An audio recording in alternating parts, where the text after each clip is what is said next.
아니요, 시험지 다 가지고 왔죠? 네, 시험지 보면서 혹시 필요한 거 있으면 약간 그리고 편하게 들어주시면 됩니다. 왜냐면 약간 공부하기 싫을 때 듣는 느낌으로 약간 그런 바이브로 들어주시면 되고 편하게. 그래서 시험지 사진은 너무 민망하니까 빨리 넘겨야겠다. 네, 그래서 이제 구평 총평을 해보자면은 여러분 너무 쉬웠죠. 네, 너무 쉬워가지고 사실 1, 2, 3등급 1, 2, 3등급 간의 간극이 조금 별로 없었어서 그 안에서의 의미는 딱히 안 찾아도 될 것 같아요. 그다음에 또 하나는 사실 좀 저는 이제 평가원에게 불만이죠. 학생들이 왜 구평이 수능 직전에 마지막으로 내가 시험 운영 관련해가지고 조금 내가 확인을 해보는 과정이잖아요.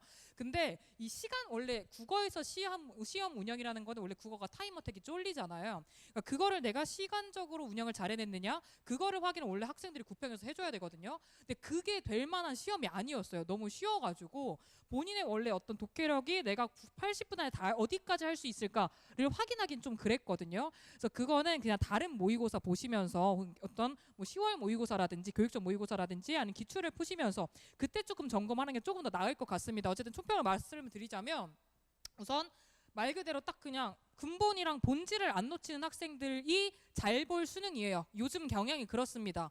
뭐 대단히 어려운 배경 지식을 갖고 있어야 되는 경제지문 이런 것들이 나오는 것도 아니고 그렇기 때문에 그냥 말 그대로 본질, 즉 여기서 말하는 본질이라는 거는 기출 잘 분석 빡세게 땡겼니? 그 다음에 EBS 꼼꼼하게 봤니? 라고 생각을 하면 되거든요.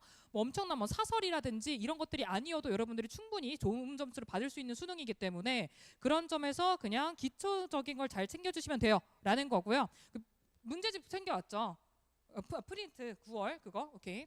그 다음에 또 하나는 요즘 수능이 한 2019학년도라든지 아니 그 이전에도 2015학년도 이때를 생각을 해보면 말 그대로 똑똑한 애들이 고득점을 받았습니다. 그냥 머리가 지력이 좋은 애들 있잖아요. 원래 독해력이 좋고 어휘력이 좋고 지력이 좋은 애들. 걔네들이 시험을 잘 보는 수능이었다면 요즘에는 뭐 여러분들의 지력이 어떤 정도인지 모르기 때문에 어떤 사람에게는 호응 좋은 걸 수도 있고 안 좋은 걸 수도 있겠는데 요즘 수능은 똑똑한 친구가 이기는 수능이 아니라 꼼꼼한 친구가 이기는 수능이거든요. 그래서 선지에서 되게 간단한 정보인데 이걸 안 놓치고 잘 넘어갔니? 라든지 아니면 선지를 크게 보는 게 아니라 되게 찌질하게 잘 따져서 물어봤니? 라는 식으로 가져가줘야 되는 시험이기 때문에 요즘 국어는 꼼꼼한 학생들이 잘합니다. 그래서 오히려 어렸을 때부터 조금 머리가 좋았고 그냥 내가 국어도 좀 했고 이런 애들 있죠. 걔네들이 조금 잘 보기가 어렵거든요. 그런 친구들이 요즘 좀 실수가 많아요. 그러니까 완전 어렵게 나올 때도 한 세네 개 틀려. 완전 쉽게 나와도 세네 개 틀려. 이런 애들이 있어요. 네. 그래서 여러분들은 제일 중요한 키워드는 올해 수능, 국어는 꼼꼼함이다 라고 생각을 하시면 좋겠고 기본적으로 이제 난이도는 쉽고 체감 연결이 높아졌다라는 건 딱 하나, 두 가지만 잘해주시면 됩니다. 기출, 그 다음에 EBS예요. 내가 기출을 어느 정도까지 보셔야 되냐면 나 기출 가지고 국구를 먹었어. 그럼 맹탕 나올 때까지 하셔야 되거든요. 그러니까 무슨 얘기냐면 이따가 기출 분석을 왜 하는 건지 이따 자세히 조금 더 설명을 드릴 텐데 기출 정말 빡세게 한 10개년 정도 이런 것들 좀 돌린다라든지 아니면 5개년을 3회독을 돌린다라든지 이런 것들 있죠. 아니 여러분 마더텅 이런 것들 많이 푸실 거예요. 그런 거 까만치고 이런 거 있잖아요. 그러니까 그거를 빡세게 하고 EBS도 한 몇 회독 했어. 독서, 문학 다 말하는 거예요. 선택 과목까지. 수능 특강, 수능 간섭까지 빡세게 했어. 근데 그것까지 다 완수를 하고 나서 이제 이감 아니면 한수 이런 걸 쓰시면 되거든요. 뭐 아니면 간쓸기 이런 것들 나오잖아요. 이감에서. 근데 나 기출 몇 회독 안 했고 그 다음에 나 혹은 이제 EBS도 제대로 안 봤어. 근데 나는 이감 한수 실무 풀고 있어. 그거 의미 없어요. 네. 그래서 언제나 기본인 게 제일 중요한 게 우리 그게 아무래도 그 작년에 그 윤스 정권이 이제 아무래도 이제 킬러를 내지 않을 거야라고 했다라는 게 원래 사교육 잡으려고 그런 거잖아요. 실제로 저는 사교육 강사임에도 불구하고 그걸 체감을 하거든요. 시험 난이도를 보면은. 네. 그래서 여러분들이 앞으로 원래 시즌 4잖아요. 이제 마지막이 이제 시즌 5 이렇게 넘어가죠. 원래 이 시기에는 여러분들이 국어 학습을 하실 때 수강을 줄이고 그 다음에 공부를 늘리는 거예요. 수강이랑 공부는 다르거든요. 원래 어느 정도 읽는 방법, 비문학 어떻게 읽을까, 아니면 문학 어떻게, 소설 어떻게 읽고 시 어떻게 읽을까, 혹은 개념들 이런 것들 다 잡았을 거잖아요. 그러니까 이제는 스스로 내가 분석하고 하는 거가 양이 많아져야 됩니다. 강사의 역할이 적어질 시기예요. 그래서 인강이라든지 그런 것들을 조금 의존하지 마시고 그러니까 개인적으로 기출이랑 EBS 잘 분석하시면 됩니다. 라는 말씀을 드리고 이제 조금 더 자세한 얘기를 해보면요. 이제 독서 시험지 한번 가볼까요? 독서 시험지 펼쳐주셔가지고 앞에서부터 쭉 가봅시다. 우선 본문이 너무 쉬워요 라는 건 여러분들이 타이트하게 밀도 있게 빠르게 풀 수 있어야 된다는 소리입니다. 시간적인 여유가 좀 있어주면 좋다는 소리예요. 우선 1번부터 3번까지를 보시면 2번이 조금 특색이 있습니다. 2번 오답이 은근 나왔거든요. 왜 그러냐면 이거는 평가원이 좋아하는 식의 선택지 구성 방식이기 때문에 그래요. 이번에 5번 선지를 봤을 때 문자 정보 처리와 이미지 정보 처리를 통해 연결된 정보를 떠올려야 기억할 수 있다. 우리가 선지를 봤을 때 제가 문장 차원으로 보고 키워드만 뽑아서 보면 안 된다 그러거든요.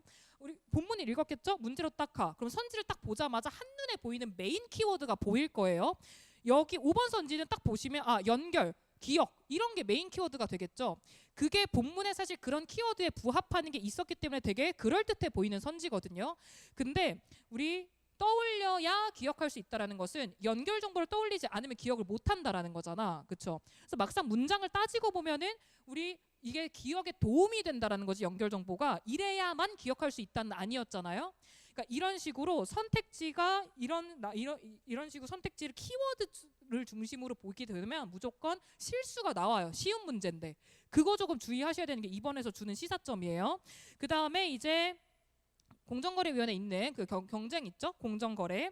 우리 4번에서 7번을 가시면 우리 모든 지문 혹시 다 연계인 거 조금 느껴지셨을까요?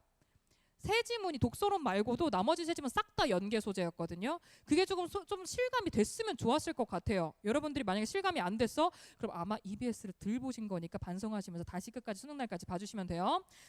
그렇게 봐주시면 되고 또 중요한 거는 이런 걸 많이 물어보거든요.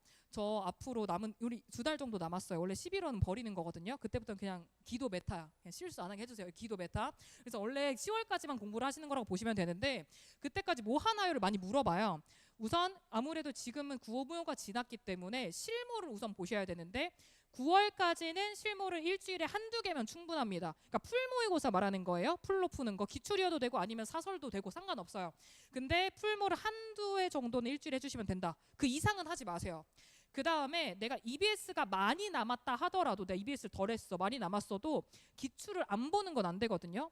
그러니까 여기서 말하는 기출은 교육청 평가원 말하는 거예요. 기출은 내가 몇 회독을 했다 하더라도 수능 끝까지 가져가셔야 돼요. 답이 기억나도. 왜냐하면 이제 EBS 혹은 사설 얘네가 평가원이랑 약간 만드는 원리가 달라요. 선지 근거 구성 방식이. 그러다 보니까 내가 평가원의 톤을 맞추려면 그러면은 수능 때까지 기출은 뭐 3일에 한 번이든 이틀에 한 번이든 꼭 보기는 해야 됩니다. 네. 그래서 만약에 내가 기출은 꾸준히 하자 그랬죠. 그 다음에 이제 뭐 외부 어떤 지문들이 있을 거잖아요. 근데 사설 문제집이라든지 아니면 EBS가 있겠죠. 얘네들을 여러분들이 격일로 하시면 돼요. 하루는 기출했어. 뭐 짝순날은 기출했어. 그럼 홀순날은 EBS 아니면은 사설을 해. 이런 식으로. 네. 이렇게 수능 날까지 가져가시고 대신 주 1, 2회는 풀모를 풀어라. 그 다음에 10월 되시면 주 2, 3회로 늘리시면 됩니다. 풀모의고사를. 9월까지는 풀모 너무 많이 푸지 않으셔도 돼요. 네. 우리 그렇게 해주시고 그 다음에 이제 또 특색이 있었다라는 게 있으면 내가 만약에 5번 틀린 친구들도 꽤 있거든요. 셋 중에 하나는 5번을 틀렸어. 우리 5번 틀린 친구들은 나 너무 글 읽을 때 나의 독기력보다 빨리 읽지 않는지가 첫 번째. 그 다음에 너무 크게 글을 읽는지가 않는지가 두 번째예요. 그러니까 문단별로 무슨 내용인지 크게 가져가면서 읽는 친구들은 짜잘한 쉬운 정보에서 가끔 실수 나오거든요. 그런 친구들이 5번을 틀려요. 그래서 정보 하나하나 다 씹어먹어가면서 지문 봐주시기를 바랍니다. 예를 들어 EBS라든지 사설은 안 그런데 평가원 교육청 같은 경우는 비문학 본문 안에 있는 모든 정보가 무조건 다 쓰이게 마련이에요. 시험지에서 버리는 정보 아예 없습니다. 쓸모없는 글자 없어요. 그러니까 다 씹어가면서 쉬운 정보도. 그러니까 무슨 얘기를 하는 거냐면 비문학에서 어려운 독해 부분이 분명 있을 거야. 이 부분이 좀 어렵다고 신경 써서 읽는 파트가 분명 있을 거잖아요. 정보가. 그렇다 내가 어렵고 쉽고 이제 지문 정보 중에서 쉬운 정보라고 중요도가 낮은 거는 아닙니다. 그러니까 어려운 거에서 신경을 써줘야 하겠지. 하지만 시험 문제로 다 구성돼요. 중요도는 똑같아요. 네, 그런 거 놓치지 마세요. 내가 너무 크게 읽지 않는지 우리 그런 것도 좀 고민 잘 하시고 그 다음에 뒤에 있는 이제 블록체인도 역시 연계 소재였고요. 10번 같은 요즘에 비문학이 본문이 쉽잖아요. 킬러를 배제한다고 했으니까 윤스 정권이. 우리 그러기 때문에 어쩔 수 없어. 본문이 어렵지 않으니까 10번 같은 추론 문제에서 신경을 써갖고 평가원은 낼 수밖에 없거든요. 우리 이런 추론 문제가 나올 때 본문을 읽을 때 왜 그런지 약간 어렴풋이라도 잡으면서 읽어줘야 됩니다. 내가 시험지를 딱 봐. 그럼 한눈에 추론 문제가 어디 있는지 보이잖아요. 그럼 내가 앞에 본문의 기억을 읽을 때 생각을 약간이라도 해달라고요. 어렴풋이라도. 우리 그 다음에 이제 11번 같은 경우는 그냥 본문 좀 잘 읽어야 한다라는 소리겠죠? 이건 당연히 오답률이 높을 그런 유형이기 때문에. 그 다음에 12에서 17 같은 경우는 특색이 있다라면 12번입니다. 12번이 아주 쉬운 문제임에도 불구하고 오답률이 꽤 돼요. 우리 이것도 마찬가지. 내가 어렵지 않은 문제 유형이잖아요. 문제 유형에 따라 쉬운 문제 유형이니까 빨리 처리하고 싶은 거야. 혹은 대충 봐요. 쉬운 문제면 내가 1번부터 45번까지 여러분들은 어떤 문제도 다 100%의 집중력을 써서 풀어주는 거거든요. 무슨 얘기를 하는 거냐면 화법과 작문이나 매체 문제 같은 것들 아니면 독서론 문제 있죠. 내가 어려운 비문학 지문 봤을 때 집중도만 쓰면 절대 안 틀려요. 근데 쉽다고 생각하니까 대충 보니까 틀리는 겁니다. 똑같은 집중력 써줘야 되고 12번도 마찬가지. 다른 문제처럼 13번처럼 1번 선지 하나씩 따질 거잖아요. 근데 12번은 약간 문제 쉬우니까 그냥 크게 5선지를 한꺼번에 보는 거야. 크게. 그러면은 틀릴 수 있거든요. 12번 같은 게. 그래서 크게 보지 마시고 문장 차원에서 하나하나 다 씹으면서 선택지 봐주세요. 우리 그렇게 하는 게 이제 독서에서 드리고 싶은 말씀이었고요. 그 다음에 이제 문학에서 가시면 문학이 이렇게 쉽게 안 나올 겁니다. 문학이 요즘에 어떻게 출제가 되고 있냐면 본문이 어려워요. 그런 문제는 조금 간단해. 그런데 본문이 쉬워. 예를 들어 연계 작품 같은 것들 있죠. 그러면 선지가 개빡세거든요. 그래서 여러분 여기 N수 학원이니까 작수를 웬만하면 봤을 거잖아. 재수잖아요. 나도 재수를 했거든요. 굉장히 무한한 애정을 느껴요. 그래서 근데 원래 작수에 여러분들 연계 교재가 싹 다 날라갔던 거 알아요? 오답률 높았다는 소리예요. 연계 작품이. 내가 아는 작품이고 쉬운 작품이라고 생각을 하니까 본문을 대충 보는 거예요. 근데 우리는 본문을 이해를 못해서 틀리는 게 아니잖아. 비문학이 아니니까 문학은 선지 그거를 못 잡아서 틀리는 거거든요. 근데 그러기 때문에 내가 아는 작품이어도 본문 제대로 정독하는 겁니다. 언제나 100% 원리는 그거예요. 정독이에요. 국어는. 근데 그런 점에서 이제 본문이 어려워 선지가 명확해. 본문이 쉬워. 그럼 선지가 빡세게 나왔거든요. 근데 이번이 쉬웠던 이유 선지가 너무 명확했어요. 31번을 제외하고. 네. 그런 점에서 31번 말고는 사실 별 어떤 그게 없었던 것 같아요. 특색이. 단 현대시 작품이 어렵거든요. 사실. 어려운데 백석 작품이 연계였으니까 익숙한 거지. 그 다음에 또 하나 혹시 내가 27번 같은 게 힘들었다. 반성 27, 24 이게 힘들었다. 반성하셔야 됩니다. 나 연계를 안 봤고요. 또 하나는 나 수필 너무 급하게 보는 거예요. 요즘에 수필이 고전시가 2개랑 나오든가 현대시 2개랑 나오잖아요. 그러니까 내가 시 풀 때 속도랑 똑같이 수필을 읽고 싶나 봐요. 근데 수필이 조금 더 길잖아요. 그만큼 시간을 쓰는 게 맞습니다. 네, 볼륨을 똑같이 가져가지 마세요. 수필이 요즘에 어렵게 나와요. 작수 생각해봐. 이즈물 노남 생각해봐. 얼마나 계열받았어. 그쵸? 시험장에서. 그렇기 때문에 그럴 때 컴다운하고 그냥 천천히 보는 게 오히려 시간적으로 이득이에요. 왜? 빠르게 훑었다가 선택집은 어차피 발췌적으로 다시 다 읽어야 되거든요. 그럴 바에 그냥 한 번 읽을 때 제대로 읽는 게 훨씬 시간적으로 유리합니다. 그래서 한 번 정독할 때 100을 다 써서 읽으시고 80한 다음에 정독 왔다 갔다 하는 게 더 누수가 많아요. 네. 우리 그렇게 해주시길 바라면서 이제 어차피 프린트 드렸으니까 이거는 그냥 보시면 되겠어요.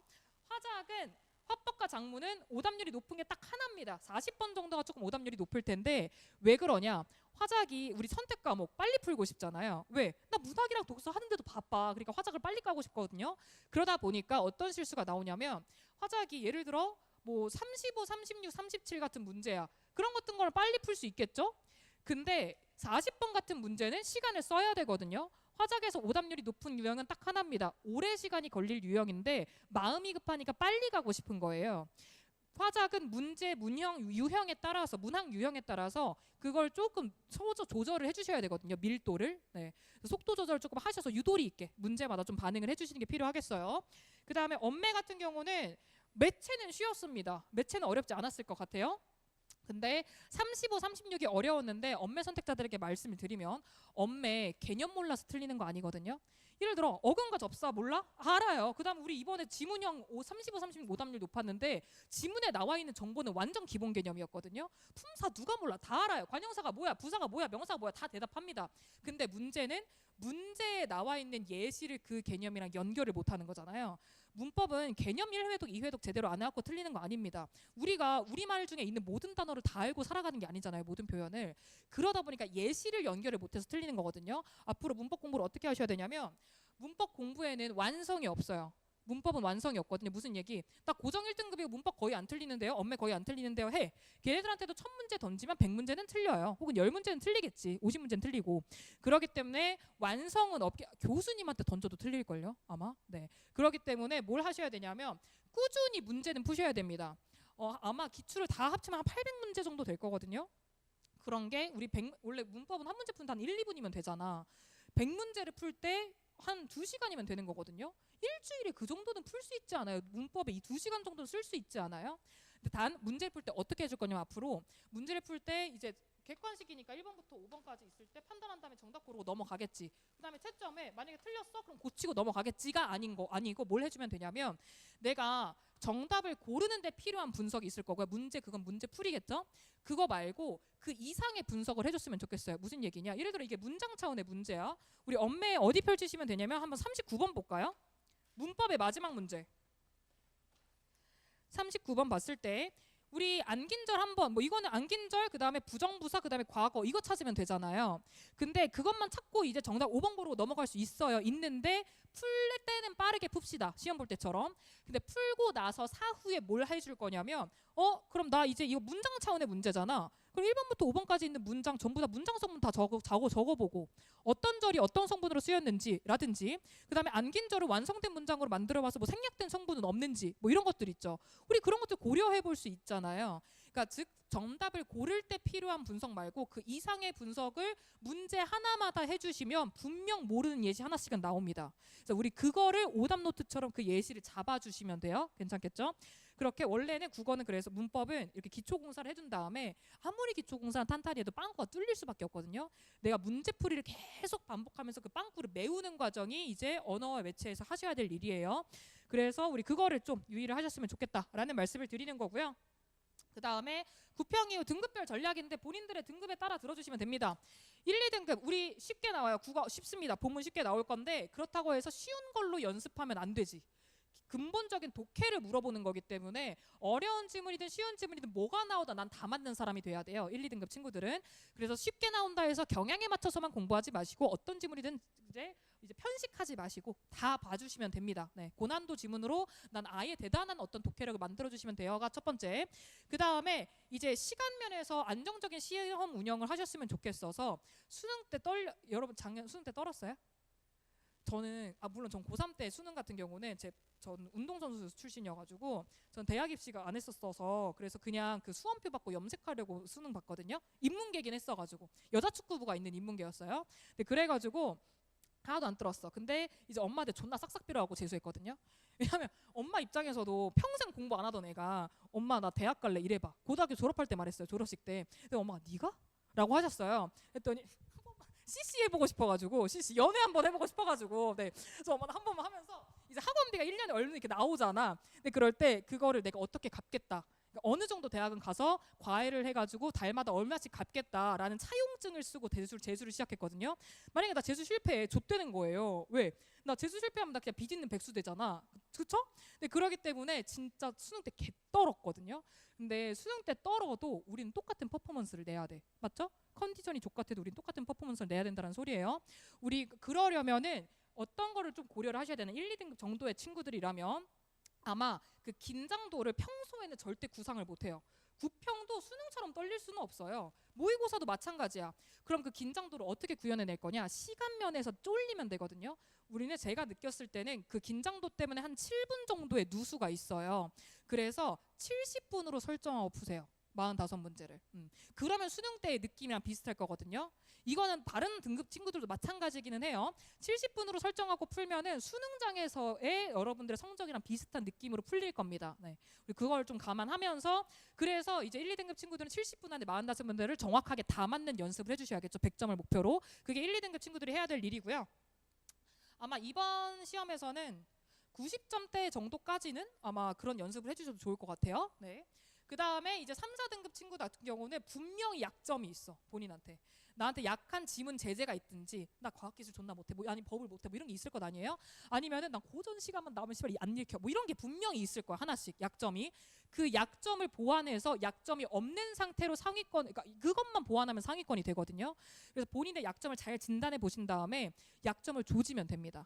내가 원래 했던 게 예를 들어 내가 하루에 문학 5지문 그다음에 독서 5지문 정도 풀었어. 내가 근데 약점이 고전소설이야. 그럼 플러스 알파로 고전소설 2지문 껴서 문학 7지문 독서 5지문 이런 식으로 그러니까 플러스 알파로 본인의 약점을 더 추가로 껴주시면 돼요. 네. 우리 그 다음에 당연히 기출이랑 EBS 다시 계속 봐주는 게 굉장히 중요하고 기출 분석법은 이따 뒤에서 자세히 설명드릴게요. 3, 4등급 정도면은 원래 난이도 이번 구평 난이도 말고요. 원래 난이도면 80분 안에 45문제 못 푸는 게 정상입니다. 내가 80분 안에 45문제를 다 풀려고 집착하지 마시고요. 물론 1, 2등급은 다 풀어야겠죠. 집착하지 마시고 본지문을 다 맞는다의 느낌이어야 돼요. 내가 다 풀겠다고 다 푸는 실력이 아닌데 다 풀겠다고 80%의 집중력만 써가지고 빠르게 훑었어. 그래갖고 모든 지문에서 하나씩 틀리는 것보다 한 지문 아싸리 날리는 게 훨씬 점수가 잘 나와요. 네. 그렇기 때문에 나 한 지문 안 봐도 돼. 그러니까 나머지는 다 맞자. 그럼 오히려 마음에 여유가 생겨서 되게 잘 풀릴 거거든요. 그래서 정답률에 신경 쓰시는 거예요. 시간 줄이려고 하지 마시고. 시간이라는 게 기본적으로 시간 부족, 국어는 시간 부족을 되게 많이 토로를 해요. 시간 단축하고 싶다고. 내가 실력이 독해력이 좋아져서 알아서 빨라질 수는 있는데요. 빨라지는 빨리 푸는 방법 따위는 없거든요. 근데 그렇기 때문에 그냥 정답률에 집중하셔가지고 학습을 하시는 게 맞습니다. 그리고 독해력이 남은 69일 동안 막 굉장히 빨라지거나 좋아지지 못하거든요. 그렇죠? 그렇기 때문에 맞추는 거에 집착하세요. 푼 거를. 그 다음에 이제 5등급 이하다의 케이스는 우선 개인적으로는 아마 독서가 힘들 겁니다. 5등급 이하면 그냥 문학이랑 선택 과목에 집중을 해서 그거를 다 맞는 게 더 나아요. 네, 이거는 현실로 그냥 지금 3월이 아니니까 9월이니까 현실적으로 문학이랑 선택 과목에 집중하는 게 낫고요. 그 다음에 기본적으로 문학 개념 이런 것들 조금 정립 잘 하시고 하는 게 필요하겠습니다. 그 다음에 이제 국어공부법이라고 되어 있는데 뭐 이런 것들은 사실 방금 드린 내용이랑 다 일맥상통하는 내용이어서 그냥 기출 EBS 제발. 그 다음에 시험 시간보다는 정답률이 더 중요해요. 그거는 원래 그거를 신경을 쓰다 보면 알아서 실력이 좋아지면 속도는 알아서 80분 안에 풀게 됩니다. 그렇게 생각해 주시고 그다음에 이게 진짜 중요한데 7번이 제일 중요해요. 제가 아까 말했죠. 저 진짜 차용증 쓰고 재수해서 만약에 조지면 좋댔다고. 네. 네. 그래서 어떻게 이제 되게 떨렸거든요. 달달달 떨었어. 달 떨는 와중에 알죠? 여성고사장, 남성고사장이 수능에 따로 있잖아요. 근데 여성 혹시 남학생 친구는 알 거예요. 머리를 깎아 밀어본 적 없으시죠? 저도 없거든요. 깎아 밀어본 적 있으세요? 아기 때? 있죠. 깎아머리 한 번은 하잖아 남자애들, 그렇죠? 머리를 빡빡 밀잖아요. 그럼 약간 버석버석 소리가 나거든요. 그러니까 뭔지 알아? 긁적긁적이 실제로 소리가 나요. 네. 근데 그 문제가 뭐냐면 여성고사장이었죠. 상상도 못했는데 앞자리 분이 가끔 공부하겠다고 머리 미는 사람들 있어요. 그런 분이었거든요. 뭔가 안 풀릴 때마다 계속 버석버석 소리가 너무 나는 거야. 근데 난 웃기잖아. 그러면 웃기죠. 약간 집중이 안 되거든요. 근데 그렇게 내가 고사장에서 옆에 사람이 다리를 떨 수도 있고 아니면은 뭐 계속 기침을 할 수도 있고 아니면 내가 아플 수도 있어요. 그러니까 이건 사실 운이잖아요. 대학 입시라는 게 사실 운이 존재하거든요. 어쩔 수 없이 실력만 있는 건 아니죠. 근데 내가 그렇게 그날 컨디션이 족같아도 똑같은 퍼포먼스를 내야 된다고 말씀을 드렸잖아요. 그러려면은 여러분들의 마음가짐이나 마인드 세팅이나 그러니까 건강 상태를 컨디션을 믿지 마시고 나의 습관을 믿으면 되거든요. 예를 들어 내가 그런 거 있죠. 막 꼭 수능 때 평소에 그런 실수 안 하다가 옳지 않은 것 골라야 되는데 옳은 것 골랐어요. 이런 애들 있거든요. 우리 이런 건 다 손으로 만드는 습관에서 실수가 나오냐 안 나오냐가 갈립니다. 몸으로 만들어야 돼요. 우리 어렸을 때 자전거 타는 거 한번 배워두면 그럼 한 10년 만에 타도 자전거 탈 수 있거든요. 물에 한번 뜨는 거 배우면은 평생 물에서 뜨어서 살 수 있어요. 똑같이 손으로 만든 몸이 익히면 내가 떨려도 퍼포먼스를 할 때 똑같이 나옵니다. 출력이 돼요. 무슨 얘기? 우리 옳지 않은 것 있잖아. 우리 아는 것에 뭐 이렇게 표시를 한다라든지 아니 동그라미 한다든지 이런 습관 아니면 선택지. 우리 선택지 끊어 읽자 그러잖아요. 아마 한솔이는 이 친구 제 수업을 계속 듣고 있어서 아마 이 얘기를 한 1000번 들었을 거예요. 네. 선택지가 이렇게 쭉 있어. 길든 짧든 한 문장이거든요. 그렇죠? 이렇게 있을 때 선택지 끊어 읽어라 얘기 많이 하잖아. 왜? 여기 맞아 한 다음에 이게 청정 동그라미 아니잖아요. 여기 맞고 여기 맞아도 연결 지점 아니면 틀린 선택지 되는 거거든요. 그렇죠? 그게 31번이었잖아요. 31번이 딱 이런 식으로 2번이 틀린 선지였던 거예요. 근데 그런 점에서 우리 이거 내가 마음속으로 끊어 읽자 하고 그냥 머릿속으로만 끊어 읽은 다음에 아니네. 이렇게 가는 거 그거 제대로 안 됩니다. 내 사고 과정이 이렇게 몸으로 움직이면서 출력이 돼야 돼요. 그래야지 떨려도 똑같이 그걸 내가 끊어 읽는 사람이 돼요. 마음가진 대로 되면은 누가 대학 못 가고 누가 다이어트 실패해. 그렇죠? 그렇기 때문에 여러분들의 마음가짐과 여러분들의 의지를 믿지 마시고 몸으로 만든 습관을 믿는 게 맞습니다. 그래서 우리 이렇게 나의 사고 과정 흔적 남는 거 있죠? 제일 열받는 게 시험지 되게 깨끗하고 정답만 이렇게 골라져 있는 애들 알아요? 열받아 죽을 것 같아. 네, 되게 깨끗하게 푸는 애들이 있어요. 아니면은 되게 쿨하게 이렇게 하는 애들 있죠? 제발 끊어 읽기 이거 손 움직인다고 시간 더 걸리는 것도 아니거든요. 네, 그러니까 제발 이런 것들 손 움직여주세요라는 말씀을 드리면서 그다음에 다음 문단 가면 기출분석법 이건 기출분석뿐만 아니라 EBS 기출을 위주로 해달라 그랬죠. 근데 그것뿐만 아니라 사설도 마찬가지입니다. 내가 뭔가 문제를 풀었어. 그러면은 틀렸네, 고쳤네, 끝 아닙니다. 어떻게 갈 거냐면요. 우리가 기출 N 회독을 계속 하라 그러잖아요. 제가 기출은 수능 때까지 봐야 된다고 말씀드렸죠. 하다 보면 정답이 기억나거든요. 특히 틀렸던 문제는 더 기억나. 아시죠? 근데 나는 1번부터 5번 중에 정답인 선지가 뭔지를 골라내는 걸 하라고 기출 N 회독을 하라는 게 아닙니다. 정답을 고르라고 하는 게 아니라 기출 N 회독을 통해서 내가 정답 맞췄어. 맞은 문제야. 근데 내가 근거를 잘못 생각했는데 운이 좋아서 객관식이어서 맞았을 수도 있잖아요. 그렇죠? 그 근거가 출제자가 요구하는 즉 해설지에 있는 것과 부합하는지 그거를 빡세게 해달라고 하는 거거든요. 또 하나는 그런 거 있어. 막 선택지에 뭐 서술자가 바뀌면서 서술자가 변화하면서 이런 게 돼. 그럼 무조건 99% 틀린 선지 아니에요? 웬만하면 서술자 안 변하니까. 그러니까 내가 기출 N 회독을 쭉 하다 보면 선지 이런 표현이 있어? 그럼 웬만하면 아닐 텐데 의 정도까지 감이 올 때까지 기출 분석을 해줘야 된다는 얘기거든요. 정답을 맞추기 위해서 기출 N 회독을 하라는 게 아니에요. 정답 기억날 수도 있어요. 그걸 원하는 게 아니라 내가 머릿속에 사고를 제대로 했는지를 점검 조금 메타적으로 해달라는 말씀을 드리는 겁니다. 우리 그렇게 해서 이제 어떻게 갈 거냐면 문제를 푸실 때 뭘 할 거냐 계속해서 사실 내신이 아니니까 그리고 또 요즘에는 비문학 본문 별로 안 어렵고요. 그다음에 문학을 누가 본문 줄거리 내용 몰라고 틀리는 건 아니잖아요. 그렇죠? 그래서 선지를 위주로 수능 공부를 하시면 됩니다. 어떻게 갈 거냐면 문제를 풀겠죠, 여러분들? 문제를 풀고요. 그다음에 대체로 채점을 합니다. 우린 채점을 하기 전에 뭘 먼저 할 거냐? 이거는 기출이든 EBS든 아니면 다른 모의고사든 다 마찬가지가 모든 문제가 채점하기 전에 내가 이 선택지가 본문의 어디를 보고 선택지의 어디가 왜 맞다고 혹은 왜 틀렸다고가 있을 거잖아요. 그거를 뭐 이쁘게 쓸 필요가 없어. 그냥 간단하게 메모를 하시면 됩니다. 뭐 메모할 게 있으면 메모하시고 메모할 게 메모할 게 없으면 선택지 이렇게 있으면 여기 맞는데 여기가 틀렸어. 이렇게 표시하는 거 충분히 가능하잖아요.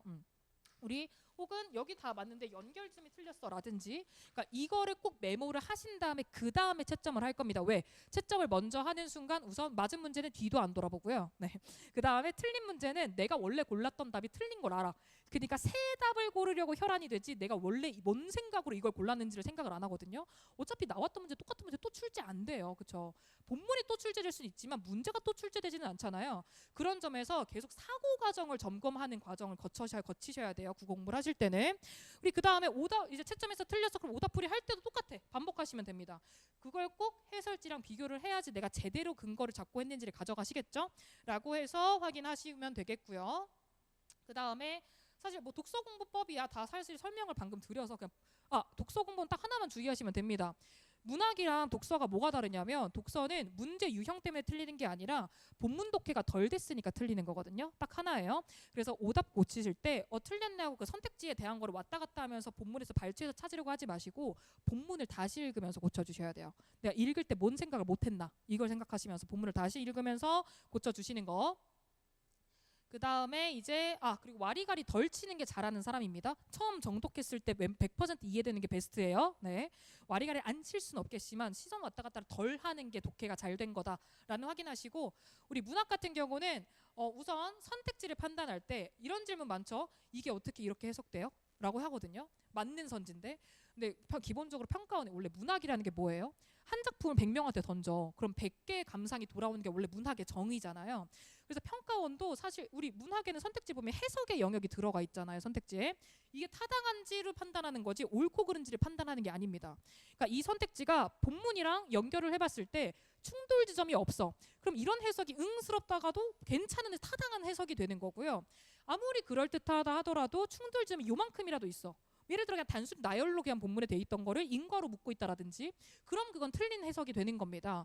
그렇기 때문에 평가원이 구성을 할 때 옳고 그름으로 구성을 하지 않아요. 문학은 이제 옳고 그름이 아니라 타당한지에 따라서 되기 때문에 우리 그렇게 마인드셋을 문학 풀 때는 바꿔줘야 돼요. 비문학이랑 약간 달라요.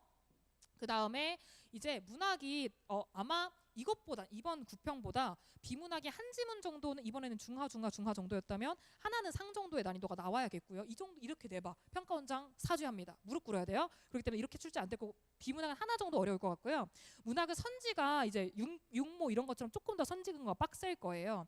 그렇기 때문에 문학이 조금 더 어렵다. 예년 기출 뭐 18학년도 19학년도 때보다는 비문학은 쉬워지고 문학은 어려워졌다는 느낌으로 접근을 하셔가지고 문학 공부를 조금 조금 더 빡세게 할 필요가 조금은 있겠다라는 말씀을 드리고요. 그리고 이게 정말 중요한데 문학은 연계가 확 느껴지다 보니까 연계 빡세게 하시죠. 네, 빡세게 하시는 거 좋은데 문제는 막 주제 외우고 줄거리 외우고 여기에 무슨 표현 방법 쓰였고 이런 것들 외우는 친구들이 있거든요. 저 개인적으로 아주 추천하지 않습니다. 그러니까 강의도 그렇게 구성되는 강의가 많기는 해요. 근데 추천하지 않는 이유가 왜 그러냐면 내신이 아니잖아요. 그렇기 때문에 어떻게 되냐? 내가 이 작품을 아는 작품이야. 그다음에 빡세게 뭐 암기도 하고 이게 무슨 상징인지까지 다 외웠어. 근데 그러면 나한테 이 작품에 대한 선입견이 생기거든요. 그래서 내가 갖고 있던 그 선입견에 있던 그 범주 안에 있는 키워드가 들어가 있으면 타당성, 즉 본문과의 충돌 지점을 따지지도 않고 그 선택지를 맞다고 예단해버리고요. 만약에 내가 갖고 있던 어떤 그 범주 안에 없는 표현이 키워드 선택지에 나와 있어. 그러면은 이거 아닌데? 하고 해버리는 거예요. 근데 여러분 시험의 근거는 선택지의 근거는 시험지에 있지 여러분한테 없거든요. 그렇기 때문에 암기하는 식으로 하지 마시고 그냥 기출 그 EBS 교재 있죠. 연계 교재. 기출 분석법 알려드렸죠. 그냥 똑같이 하시면 돼요. 선지 근거 잡아가면서. 네. 우리 그렇게 해주시는 게 정말 중요하다라는 말씀을 드리는 거고요. 그다음에 엄매 그냥 언어 계속 반복해서 문제 푸시라는 거 하나. 그다음에 시간 단축은 매체에서 못합니다. 매체에서 빨리 가려는 순간 틀려요. 실수 나오기 때문에 문법 공부를 빡세게 하셔가지고 내가 아는 개념이면 빠르게 고르고 넘어갈 수 있는데 내가 아는 개념이 아니면 되게 고민해야 되잖아요. 본문도 오래 읽어야 되고. 그래서 그냥 문법 공부 빡세게 하시는 거에서 시간 단축하시는 겁니다. 그리고 막 12분 컷, 11분 컷 하는 친구들도 있기는 한데요. 요즘에 선택 과목이 빡세게 나오기 때문에 저는 개인적으로 18분까지는 뭐 써도 된다라고 봅니다. 특히 시험장에서는 떨려서 더 그럴 거예요. 그 다음에 이제 화작 같은 경우는 그냥 아마 기출문제집 있죠. 화작 8분 컷 막 이렇게도 가능하거든요. 혹은 오래 걸린다 하더라도 15분이면 풀어요. 근데 요즘 화작 못 그럽니다. 근데 요즘 짜증나거든요. 화작이 되게 뭐 이딴 식으로 짜증나게 막 이러고 갑자기 가나지문만 나오다가 갑자기 다지문 들어가 있고 막 이래요. 알죠? 6평 때 아마 그랬을걸요? 그래갖고 계열받고 막 그럴 때가 있거든요. 근데 어쩔 수 없어. 그냥 시간을 조금 더 들이셔야 할 거예요. 한 18분 이런 식으로. 네. 그래서 선택 과목이 시간이 조금 늘어났으니 쉬워진 비문학 같은 데서 좀 밀도가 생겨줘야겠다라는 말씀을 드리면서 그 다음에 수능 대비 마인드 세팅은요. 이건 딱 직전을 말하는 거야. 그 11월을 말하는 거예요. 이제 그 11월부터는 사실 여러분들이 진짜 독해력, 실력 자체를 높이기는 사실 불가능. 2주 만에 그렇게 되면 누가 대학을 못 가겠어, 그렇죠? 불가능한데요. 그래서 시뮬레이션 되게 중요합니다. 시뮬레이션. 그 요즘에 막 미미미누 채널 같은 데서 시뮬레이터 소름 돋게 잘 나오잖아요. 네. 네, 그래가지고 그냥 그런 것들 보시면서 아니면은 내가 하루를 매일매일을 11월은 그냥 수능처럼 보내는 거야. 타임라인을 똑같이. 네. 우리 그런 식으로 하시는 게 더 좋을 거고 그 다음에 아마 직전에는 문학 연계를 보는 게 훨씬 효과가 큽니다. 그리고 독서도 EBS가 아무래도 연계는 문학에 좀 치중을 하는 편이거든요. 근데 이번에 싹 다 연계였다고 말씀드렸죠. 소재. 혹시 안 푸셨으면 꼭 푸셔야 돼요. EBS. 그렇게 이렇게 봐주시고 그리고 이게 정말 중요합니다. 시험할 때 시험 운영과 관련해서 여러분들 이제 좀 정리를 해주셔야죠. 문제 풀이를 어떻게 할 것인지.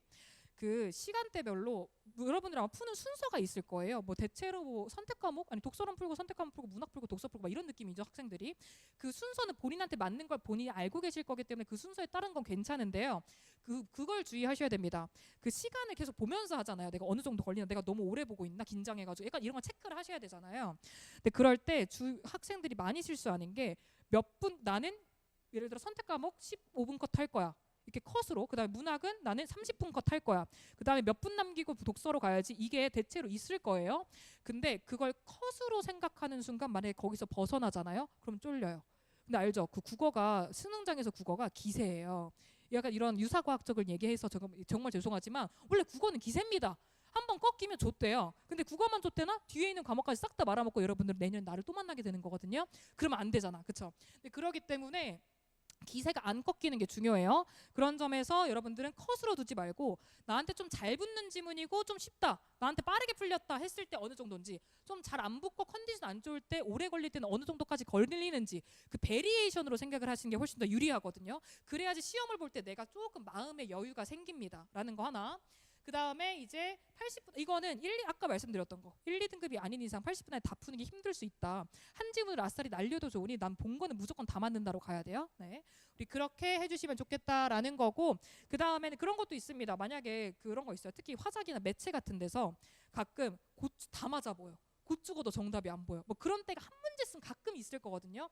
그럴 때 내가 보려고 찾으려고 더 막 이렇게 된다라든지, 아니면 비문학도 읽을 때 되게 안 읽혀서 다시 앞으로 돌아가고 글이 떠 보일 때가 있을 거예요. 그럴 때 막 빨리 보려고 조급해가지고 더 열을 낼수록 글이 안 보이거든요. 그럴 때 딱 10초 아니면 너무 길면 5초만 딱 천장 보고 심호흡 한 번만 하세요. 그러니까 리프레시를 해줘야지 그 기세가 꺾이는 걸 막을 수가 있거든요. 기세가 한 번 꺾이면 그 뒤로 다 줄줄이 글이 안 보이기 시작해요. 그렇기 때문에 딱 그 5초의 리프레시가 굉장히 중요하거든요. 혹은 안 보여, 넘어가세요. 다른 문제로 넘어가고 돌아오면 돼요. 넘어갔다는 것만 캐치를 해주면 돼. 네. 우리 그렇게 해서 너무 붙잡고 있으면 그 순간에는 곧 죽어도 안 보일 수 있거든요. 정답이. 그런 것들 조금 신경 써주시면서 하면 좋겠고, 그 다음에 이제 마지막으로 그냥 별건 아니고 이제 분석법 설명회 같은 거니까 이런 말 왠지 해야 될 것 같아요. 왜냐면 저 같은 경우는 저 굉장히 비뚤어진 사람이거든요. 이 염세적 긍정적이지 못하고 뭔지 알죠? 어딘가 염세적이고 회의적이고 항상 남들이 짜증나고 항상 화가 가득하고 뭔 그런 사람 알죠? 내가 그런 사람이에요. 그래가지고 제가 수험 생활하고 제가 학생일 때 앞에서 이런 말을 해주면 약간 뭐 이렇게 뭐 마음을 가져라 뭐 이런 거 있죠. 마음가짐, 약간 자기 개발 같은 것들. 그러면 지가 잘 됐으니까 저러지. 약간 이런 생각을 하는 사람이었어요. 내가 그런 학생이었어요. 그래서 제가 강사가 돼서 이런 말 하는 게 조금 부끄럽기는 한데, 그냥 무슨 말씀을 드리고 싶은 거냐, 멘탈 관리 측면에서 되게 그 힘들지. 여러분 앞으로 69일이 오늘보다 더 힘들 거예요. 매일매일이 더 힘들고 매일매일이 더 짜증나고 매일매일이 더 건강이 안 좋아지실 거거든요. 원래 수험 생활이 그렇잖아요. 네. 네, 그렇기 때문에 앞으로 이제 불행할 일만 남았어요. 수능 날까지는. 네. 이럴 때 그래서 힘들어서 어떻게 되냐면, 아마 여기 기숙학원이니까 뭐 친구랑 싸운다라든지, 아니면은 뭐 저 사람이 싫어 보인다라든지, 아, 저 새끼 왜 이렇게 다리를 떠나 싶기도 하고, 막 수업을 들을 때 저 새끼 죽여버리고 싶기도 하고, 막 그런 게 있을 수 있어요. 아니면은 오랜만에 이제 방학이라서 집에 갔어. 막 부모님이랑 싸우고 막 괜히 예민해져가지고 막 그런 게 좀 생길 수 있거든요. 그러니까 이럴 때 안 그럴 순 없으니 그냥 조금 도움이 되는 방법, 제가 썼던 방법은 뭐였냐면, 불행을 정립한다 하고 그러니까 일기, 여러분은 플래너 쓰지 않아요? 그 담임 선생님한테 막 검사 받고 그러나요? 그런 건 아니에요? 그러니까 플래너에 저도 저 청솔이 원래 이투스 그거예요. 전신 같은 건 뭔지 알죠? 청솔학원에서 재수했거든요. 네. 근데 그래가지고 담임 선생님한테 매일매일 플래너를 매주 검사를 받았어야 됐는데, 매일매일 그날 족 같았던 일 있죠. 그거를 썼어 다. 화장실 가는데 휴지가 없었다, 족 같았다. 아니 막 오늘 버스를 놓쳤다, 족 같았다. 이런 것들. 그럼 막 죽이고 싶다, 이런 것들. 데스노트 마냥. 그걸 다 적었어요. 아, 물론 담임 선생님이 되게 걱정했어. 오나 너 멘탈 괜찮냐고. 근데 그걸 제가 왜 적었냐면, 그걸 모아서 그거를 표출하는 게 아니라, 오케이, 나 이거 점수로 돌려받을 거야 수능날 이라고 생각을 했거든요. 그럼 나중에 약간 맛이 가서 어떻게 되냐면 자빠지잖아요. 아, 3점 올랐어. 그러니까 이렇게 돼요. 네. 그래서 혹시 힘든 게 있으면은 그걸 좀 정립을 해서, 원래 인생사 세옹지마라고 총량의 법칙 그런 거 있잖아요. 젊은 날 술 때려 먹으면 간 망가져 나중에 술 못 먹잖아. 그런 거랑 비슷한 거라고 보시면 돼요. 네. 그래서 불행을 쌓으셔서 그만큼을 점수로 좋은 행운으로 받겠다라는 식으로 생각을 하면 조금 괜찮아지고요. 또 하나는 공부 진짜 더럽게 하기 싫은 날이 분명 있어. 이럴 때는 본인의 동인, 그 행동 요인 있죠? 동인을 좀 찾아줘야 되거든요. 크게 그 동인은 두 가지가 있겠지. 긍정동인이랑 부정동인이 있다고 보면 되거든요. 긍정동인은 그런 거 있죠. 막 난 이 학교를 꼭 가고 싶다. 막 그런 거 찾아보는 거지. 아카라카 입실렌티 뭐 이런 거 찾아보는 거지. 연고정, 고연전 이런 것들. 아니면 뭐 가고 싶은 학교의 뭐 캠퍼스 사진을 본다라든지, 뭐 아니면 뭐 연고 TV 뭐 이런 거 많잖아요. 네. 뭐 그런 것들을 본다. 사실 애초에 긍정동인으로 움직일 수 있는 친구는 걱정도 안 됩니다. 알아서 잘하겠지. 근데 만약에 나같이 좀 사람이 부정적인 인간이야, 그런 사람이면 수험생활 내가 딱 2달 더 버티게 하는데 부정동인 써도 되거든요. 꼭 긍정적이고 행복하게만 살아야 돼? 아닙니다. 내가 저 새끼는 이겨야지. 약간 이런 것들 있죠. 약간 그런 느낌으로. 아니면 막 저는 어땠냐면, 저 모든 운동선수가 빡대가리인 것은 아닙니다. 하지만 저는 빡대가리인 운동선수였어요. 네, 고등학교 때까지, 졸업할 때까지. 네, 그러기 때문에 제가 아무것도 완전 노베에서 이제 재수학원에 들어가게 된 거죠. CC를 해보고 싶어서. 네. 재수하고 딱 처음 들어가면 원래 그런 거 하잖아. 너 어디 대학 갈래 하는 목표 설정하죠. 목표 설정. 목표 설정을 어디로 했냐면, 제가 그 서울이 있을 때 이쪽 동쪽에 있는 대학이 뭐 외대, 한양대, 아니 뭐 건대 뭐 이런 식으로 있거든요. 근데 저는 고등학교가 이쪽에 동쪽에 있었어가지고 건대로 학교 탐방을 간 적이 있어요. 고대도 간 적이 있는데 고대는 우선 못 갈 것 같았어. 그때 당시 멍청했기 때문에. 많이 올리긴 했어요. 점수를 많이 올려서 이제 이렇게 강사생활 하게 된 거지만, 처음 시작했을 때는 고대는 곧 죽어도 못 갈 것 같았기 때문에, 그래서 오케이 건대라고 말을 했어요. 근데 물론 건대를 갈 수 있을 것 같진 않았어. 그냥 인서울 4년제가 목표였거든요. 그러니까 집에서 통학을 하자가 저희 목표였어요. 근데 그래가지고 이제 건대라고 해서 말씀을 드렸어. 근데 담임 선생님이, 오나 근데 그 때로는 현실적일 필요도 있어 라면서 인서울 4년제로 목표를 하자. 원래 나의 내면의 목표는 인서울 4년제였거든요. 근데 이걸 남이 그렇게 말하니까 꼴 받는 거야. 네. 그래가지고 선생님 저 스카이 갈 건데요? 이렇게 된 거예요. 약간 자존심 뭔지 알죠? 남이 슬슬 긁을 때마다 내가 저 새끼 보는 저런데 약간 이런 느낌 있죠? 그런 느낌으로 수험 생활을 버텼던 것 같거든요. 끝까지. 그래서 긍정 동인이든 부정 동인이든 그냥 본인이 버틸 힘만 찾으면 돼요. 네.